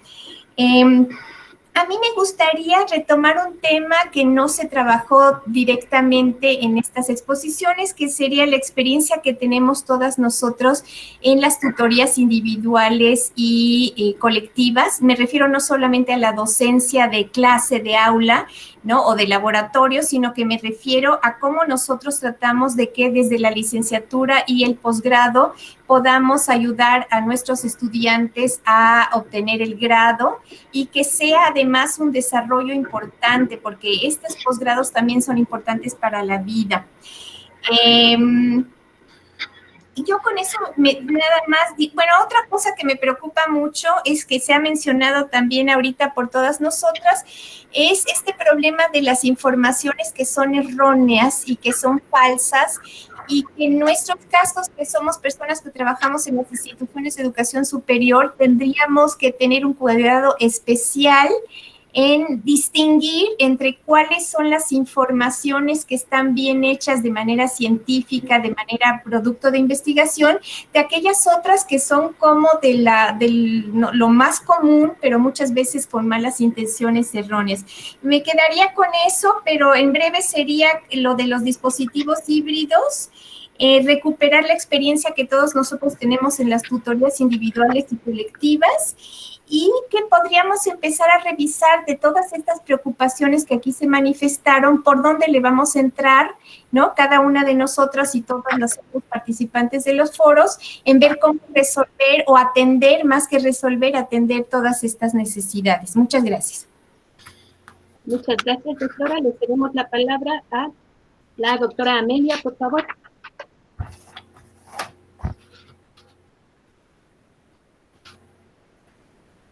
Amelia.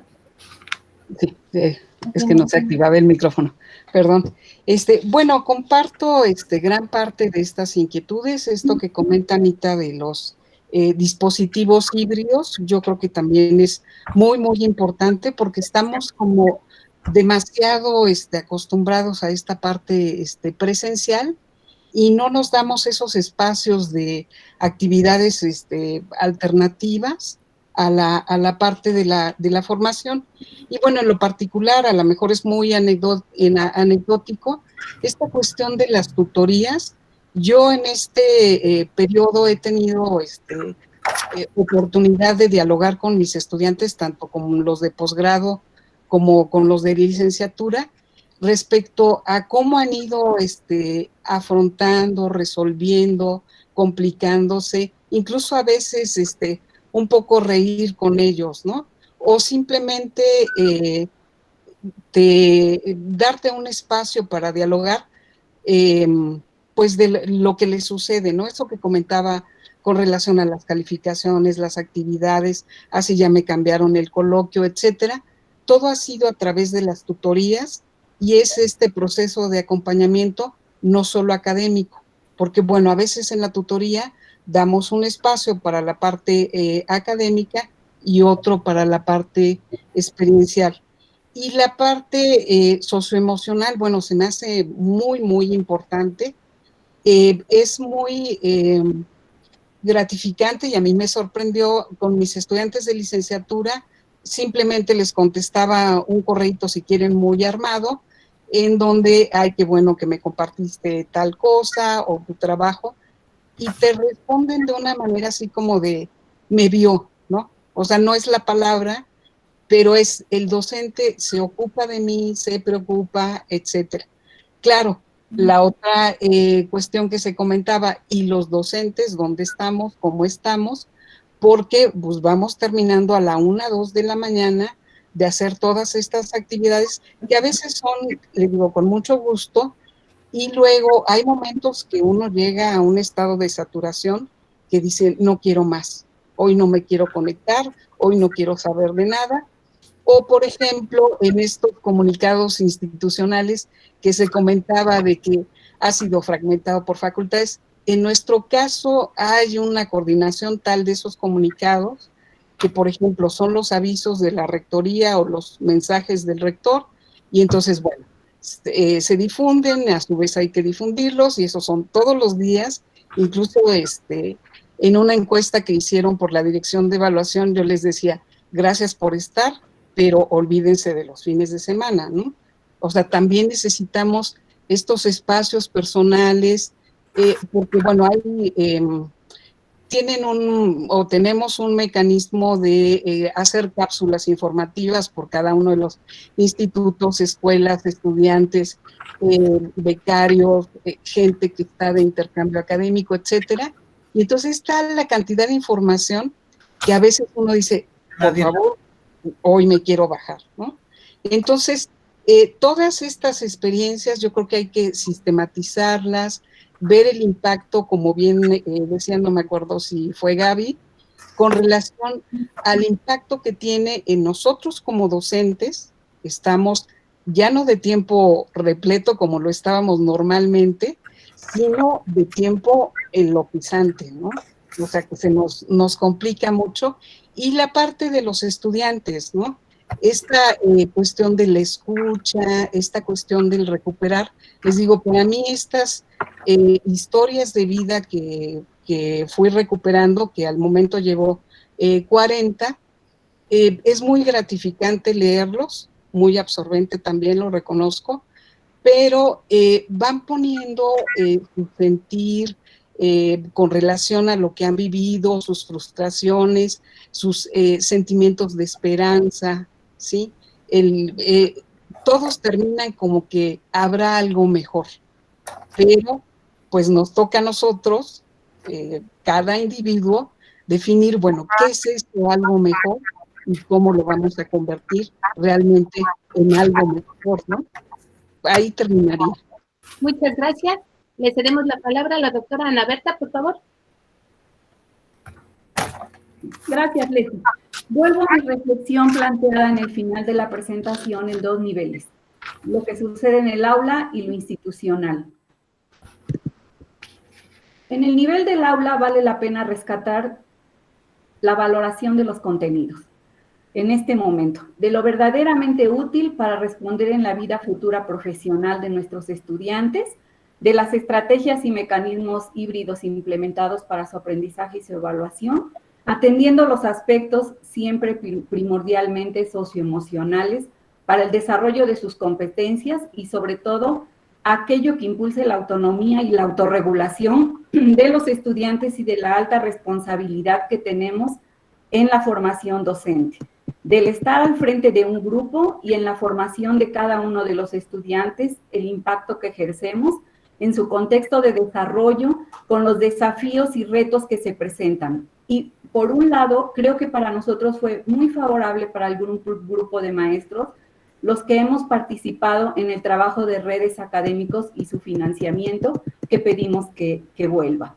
A nivel institucional, en estos momentos, resalta la importancia de la autonomía de las CIES, ya sean normales o universidades y o tecnológicos, en la elección del propio modelo educativo y cómo éste responde a la gestión del conocimiento y de su capital intelectual con el que cuentan, en su contexto de desarrollo social, económico y de sustentabilidad en el que están inmersos, del propio manejo eficaz de sus recursos y apoyos tecnológicos dentro de las políticas educativas para el país, para el logro de la misión y visión institucional, de los objetivos a nivel educativo, a nivel social, cultural y global, en todas las funciones que involucran el desarrollo y la efectividad de sus procesos, en los servicios ofrecidos y de su efectividad en el liderazgo ejercido en todos los niveles, así como el alto impacto que se ejerce en lo social, lo económico, la salud y lo cultural en el Estado, como instituciones de educación superior que representamos.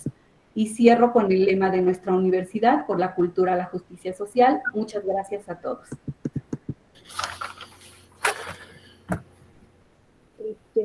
Muy bien, creo yo que de acuerdo a las respuestas que hemos venido dando, el desarrollo de lo que son nuestros planes institucionales o la definición de los modelos educativos universitarios tendrán que ser transformados para poder ver en qué medida se podrían incorporar estos distintos componentes tecnológicos que favorecen la comunicación y la formación. Creo que este es un asunto porque tiene que ver no solo con las disposiciones de las personas, con las voluntades, con las buenas intenciones, sino me parece que todo esto tiene que tener un respaldo institucional, un plan de largo plazo que permita atender estas situaciones como las que hoy enfrentamos y que creo que nuestras universidades, a excepto de lo que comentaba ahorita Amelia con respecto de la Universidad Autónoma del Estado de Hidalgo, en nuestras otras universidades no se presenta tan claramente esta planeación y esta coordinación de actividades. Connie, te dejo la palabra. Muchas gracias. Sí, yo quería... ¿Se escucha? Sí. Quería recuperar la pregunta de Anita Hirsch sobre la noción de dispositivo híbrido. El término de dispositivo proviene de la industria militar. En general se trata de una serie de elementos o de medios estratégicamente dispuestos para determinada finalidad. Existen diversas áreas donde se articulan dispositivos, por ejemplo, en el área de medicina, en el área de aviación y también en la educación. Pero poco se habla de ellos. El discurso pues también tiene que ver también con una reorganización de los elementos que van a convergir en una actividad de formación. En el caso de estos conocidos como híbridos, se articulan para lograr lograr las finalidades, las modalidades presenciales y las modalidades a distancia. De tal manera que se permite que los estudiantes se conozcan entre sí y que conozcan a quienes son los líderes de cada uno de los módulos que se podrían establecer al interior de un dispositivo de formación híbrida. Y esto ha funcionado bastante bien. Hemos tenido la experiencia de participar en algunos de estos dispositivos como estudiantes, en dispositivos binacionales y biculturales con las universidades francesas, pero también hemos tenido la oportunidad de replicar este tipo de dispositivos en nuestra universidad para ofrecer formaciones similares a normalistas que necesitaban una formación especializada en herramientas de investigación. Y con esto también quisiera articular a mi discurso que es importante que a pesar de que no se dijo nada por parte de la SEP de los procesos de investigación o poca visibilidad han tenido en los discursos de la SEP, pues es importante considerar que el papel de las universidades no es únicamente el de educar, que no podríamos educar de manera pertinente si no realizáramos investigaciones y si no nos documentáramos mayormente sobre aquello que existe, que han producido otros y aquello que nosotros estamos también reconociendo, dando seguimiento, observando e investigando. Entonces, sí, en esta idea de tratar de obtener un reconocimiento de las instituciones de educación superior en el país, me parece que hay que trabajar. Los investigadores han seguido con sus proyectos, les han dado continuidad, pero han tenido muchas dificultades. Hay quienes ya tenían estancias de investigación programadas para realizarse en el extranjero y las han tenido que cancelar con esta contingencia, pero se mantienen vinculados y conectados con otros profesores e investigadores de otras latitudes que también han sufrido estas circunstancias de confinamiento y de separación. Pero el futuro incierto, seguramente tendríamos que estarlo construyendo también con el apoyo y la ayuda de otros. Doctora, tiene el micrófono silenciado. Perdón. Bueno, volviendo a la cuestión de la investigación, pues no hay que descuidar las áreas de vinculación y de extensión, que también son muy importantes para nuestra universidad y para la sociedad en la que vivimos. Yo creo que hay mucho por hablar y muchos proyectos vamos a tener que ir considerando construir juntas. Muchísimas gracias por su participación y creo que ese sería mi comentario. Muy bien, muchas gracias. Pues nos quedan solamente 8 minutos. No sé si alguien más quiera comentar algo de las ponentes. Ya creo que no tenemos preguntas en el chat, o si alguna de ustedes identificó alguna otra pregunta.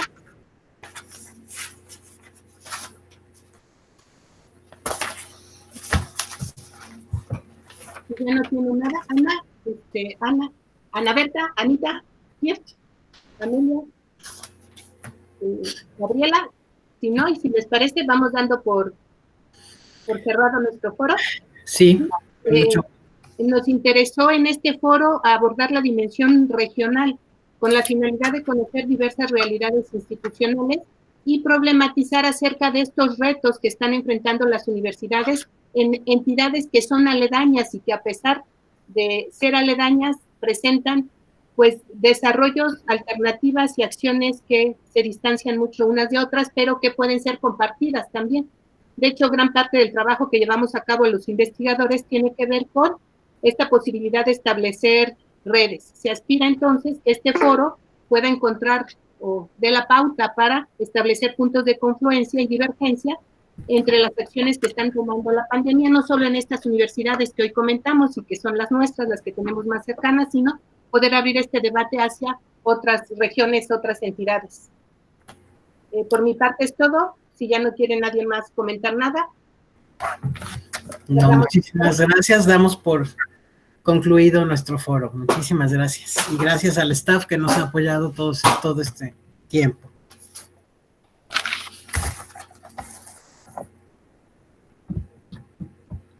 Muchas gracias a todos los asistentes. Gracias. Concluido. Muchísimas gracias. Solamente para...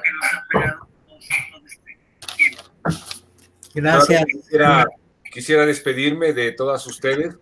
Muchísimas gracias. Su participación fue realmente muy interesante. Y... Perdón. Y es que tenía prendido el del Facebook porque quería ver cuántos se habían conectado. Tuvimos más de 100 personas permanentemente, lo cual lo hace un foro con muy buena audiencia. Bueno, reitero mi agradecimiento a todas ustedes. Sus participaciones nos dejan muchas reflexiones para seguir pensando y también para investigar. Me agradó particularmente todas las referencias que hicieron a algunas investigaciones, encuestas, documentos, etcétera. Y bueno, ya Gaby nos va a compartir algunos a través de su correo electrónico. Muchas gracias, Gaby. Bueno, para todas las demás también, muchas gracias por sus participaciones. Repito mi agradecimiento, con mucho reconocimiento al equipo del COMIE, que ha estado realmente haciendo un trabajo extraordinario en todos los sentidos, porque estamos fuera de lo ordinario, pero también porque ha sido un trabajo muy intenso. Gracias, Alfredo, gracias a todas las chicas que se encuentran contigo trabajando. Bueno, eso es todo por mi parte. Estén atentas, por favor, a los foros. Esta semana hay más foros y bueno, creo que van a ser igual de interesantes que este que estamos cerrando ahora. Hasta luego. Cuídense mucho, todavía falta. Muchas gracias. Muchas gracias a todos por su participación. En este momento concluimos la grabación del foro. Recuerden que estará disponible en el canal del Consejo en YouTube.